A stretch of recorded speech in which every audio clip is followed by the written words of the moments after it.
A few words about Pride and Prejudice and Jane Austen. The first time I was exposed to Jane Austen was at the public library.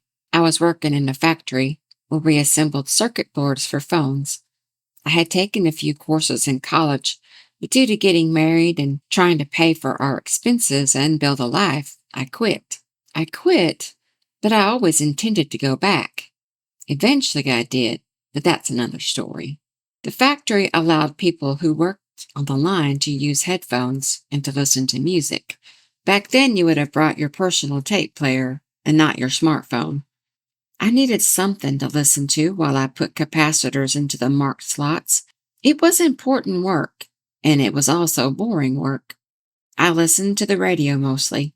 Talk radio was really big then. However, I wanted something to stimulate my brain and not just rouse my emotions. I was missing something in my life, and it turned out that it was books. The library had a good selection of books on tape. I scanned through the titles, and I saw Pride and Prejudice. I thought it must be something to do with race relations because of the word prejudice. I was in my early 20s, and I was not a great reader at that time. My world was very small. I can't remember if I read the synopsis on the back cover, but for whatever reason, I checked it out.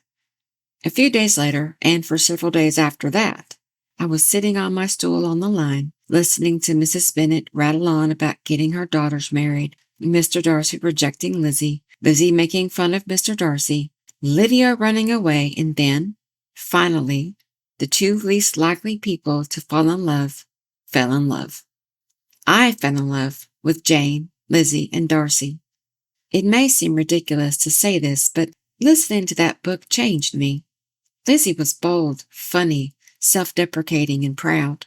Her pride, of course, is part of what turns the story, but it is not the quality I wanted to emulate. I wanted to be like Lizzie, who would not compromise her ideals even for the comfort of a financially stable but loveless marriage. I loved her humor, and that she wasn't afraid to tease anyone to their face. She was always herself, which was something I found very difficult. Years later, Jane's works are still my favorites.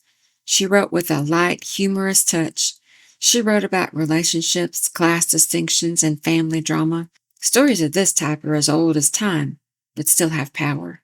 I see Jane writing at her little desk with a quill pen in her father's parsonage.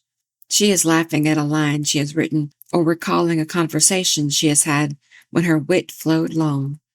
How could she know that over 100 years later, her books would still be in print, that they would be bestsellers? How shocked would she be to know that her novels are considered among the best books ever written? I hope you enjoy my feeble attempts to read her books and encourage you to go read them for yourself in your own voice. Thanks, sweet tea.